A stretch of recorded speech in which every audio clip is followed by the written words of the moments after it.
seguimos acá en Cuna Streaming hablando de lo que pasa en Garupa.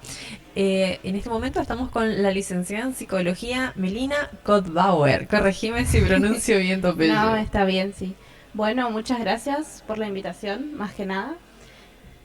Así que bueno, es Bueno, la primera vez que hago esto. sentite en tu casa. Bueno, no me vayas a dar mucha confianza. Bueno, bueno, contanos, sos psicóloga a la hora de acudir a consultas. Vos atendés a Sí, niños y adolescentes. sí, estoy más formada en lo que es las infancias, las adolescencias y con familias. Trabajo acá en la municipalidad, en la dirección de niñez y adolescencia.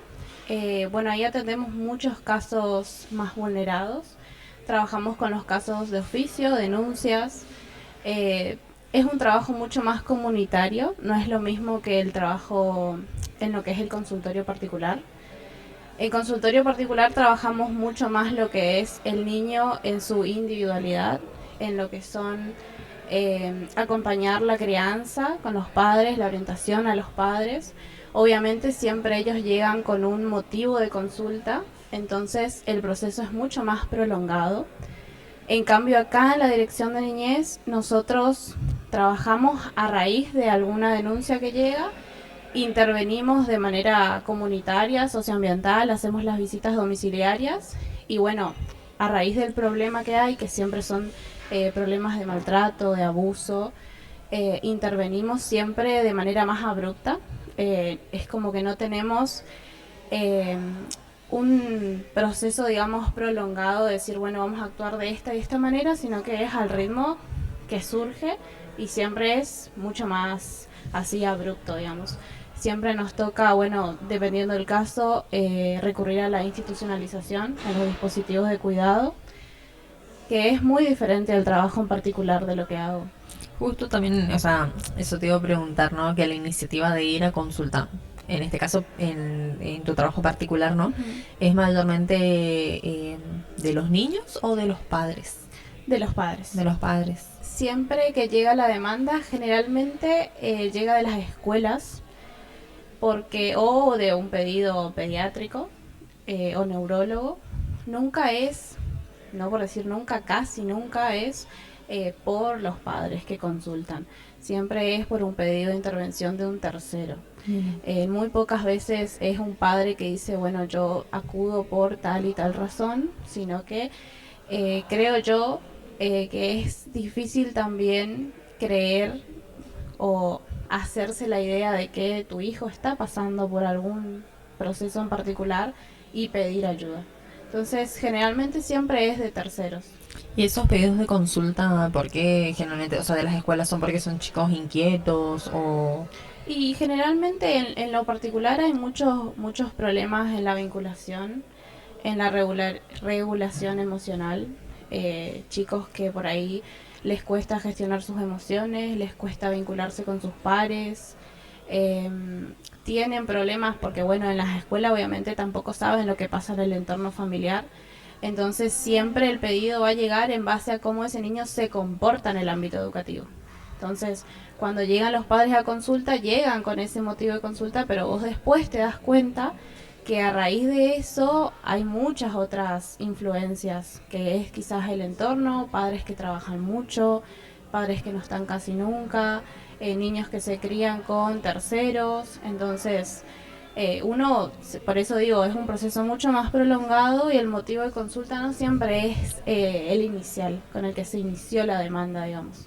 ¿Y qué es más complicado atenderle a niños, digamos? O sea, no sé los rangos de edades, pero... Yo trabajo con una población desde 2 3 años, más o menos, aproximadamente, hasta la adolescencia, que serían los 18 años. ¿Y a quién es más difícil atender, a los niños o a los adolescentes? Y es más complicado trabajar con niños porque, bueno, es difícil, ellos no suelen conversar, no suelen decirte puntualmente me pasa tal cosa. Vos tenés que indagar, tenés que jugar, es mucho más didáctico.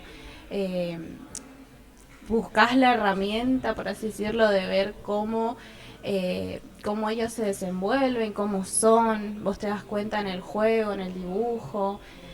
Y con los adolescentes por ahí se busca la manera de conversar, pero depende de la personalidad de cada adolescente. Claro. Porque hay adolescentes que, bueno, van a consulta y es todo sí, no, tal Como no vez. te quieren contar lo que Claro, pasa. hay veces que los 40 minutos son silencios, Mira. que bueno, uno tiene que respetar siempre. Hay veces que hay adolescentes que, bueno, van y no quieren charlar, no quieren hablar de tal tema, o por ahí van y hablan de cualquier tema, cómo te fue en la semana, cómo estuvo, qué hiciste en la escuela, qué no hiciste, pero en ese proceso de conocerse también es donde ellos se van desprendiendo. Pasa que también quizás digo, ¿no? No tengo idea. Pero por ahí también puede llegar a pasar que los chicos dicen, bueno, pero esta persona es un adulto más. También está del otro lado, ¿viste? Como que ellos, para mí que ellos tienen como su burbuja donde se protegen, Claro, ¿viste? sí. Y vos estás ahí afuera del otro lado. Es como que, no, ¿cómo le voy a contar si ella después le voy a contar a mi mamá? Claro, sí, bueno, eso igualmente también depende mucho del encuadre que uno hace cuando ellos recién llegan, porque yo hago las entrevistas con los padres siempre hasta los 17 años, que son menores de edad, siempre se hace la entrevista con los padres, siempre se puntualiza el motivo de consulta, qué está sucediendo, cómo son en la casa, el contexto, se hace una guía de preguntas a los padres y a raíz de eso en la próxima sesión se conoce al paciente, digamos. Pero hay veces que ellos acuden solos, por sí solos, eh, ya cuando son mayores, cuando tienen 18, a veces cuando ya tienen 17, y ahí siempre está el encuadre de decir, acá es secreto profesional, no se le cuenta a nadie, se le explica igualmente las razones por las que uno podría llegar a interrumpir el secreto profesional, que no es el caso de tal persona, entonces se tiene que sentir tranquilo de que es un espacio de escucha, de contención y que no va a ser vulnerado su escucha en ese momento. ¿Y qué temas, me pregunto, tiene que pasarle a alguien como para que vos le tengas que contar a la familia, por ejemplo? Y en este caso es mucho lo que está pasando ahora, por ejemplo, acá en la dirección. Maltrato, abuso, eh, chicos, por ejemplo, que están pasando por este proceso así de irritabilidad, enojo, ira, que buscan herir a terceros. Como Eh, comportamientos violentos. claro, por ejemplo, yo estoy por hacerle tal cosa a tal persona. Obviamente que hay veces que siempre quedan palabras, pero uno evalúa eso, digamos. Cuando una persona, por ejemplo, cuenta esto de abuso, que está siendo maltratado en el hogar por algún pariente, por algún tercero, por algún padre, ahí sí o sí, obviamente se recurre a romper el secreto profesional. Y sí, ¿no? Totalmente. O sea, ya es algo que escapa, Claro, digamos, ya de la mano. excede de que yo me pueda quedar callada ante esa situación. Totalmente. Y hablando de esto de violencia, ¿no? Me lleva a pensar en las amenazas de tiroteos que están habiendo en las escuelas secundarias y creo que primarias también. Sí, en las escuelas primarias más que nada, sí. ¿Y qué opinás vos de esto? O sea, con tu postura profesional. Qué complicado. Bueno, yo nunca trabajé en una institución educativa, no sé cómo se manejarán, porque tengo entendido que muchas escuelas cuentan con gabinete psicopedagógico, pero está mucho el tema de ahora, por ejemplo, la sobreexposición a las pantallas, que es un problema que bueno, a raíz de todo esto de la tecnología que cada vez crece más, es un problema bastante que no hay que tomarlo con tanta gravedad, pero sí con seriedad. De decir, estas amenazas no ocurrieron por sí solas. Hay cuestiones o señales de alertas que están desde mucho más antes, que quizás el contexto educativo o las familias no se dieron cuenta. Y justamente pasa, por ejemplo, con estos adolescentes que se aíslan socialmente, que no comparten, no conviven con sus pares, o problemas así, cambios bruscos de conducta, que a uno como maestro en las escuelas le tiene que hacer ruido todo ese tema. Entonces no pasa por el hecho de decir, este alumno de la nada vino, intimidó de esta manera, mandó estos mensajes, hizo tal cosa, sino también de qué está pasando con ese alumno. Y también de parte de los padres, no verlo solo desde un lado de castigar. Claro. porque escuché este tema de que creo que a un padre tuvo una suma de dinero bastante importante por todo lo que pasó con su hijo. Y yo creo que ahí está el tema de que los padres siempre van a recaer en castigar y decir vos te la mandaste, hiciste tal cosa, estás castigado. Y no es la manera.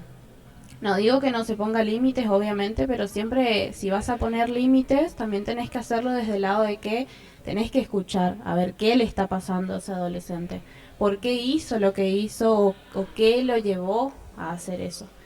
Porque muchas veces también es falta de atención, falta de contención, eh, el querer llamar la atención también. Entonces son muchas cosas que se ponen en juego y que no hay que verlo solo desde el lado de castigar, sino también de aprender a contener a ese adolescente, Claro. de saber qué es lo que está transitando en ese momento. Son varios los factores que afectan y es tal cual vos decís, uno no puede tomar a la ligera y decir, bueno, te portaste mal, te voy a pegar, porque Claro. ¿cómo vas a andar amenazando cuando vas a andar haciendo estas Sí. cosas?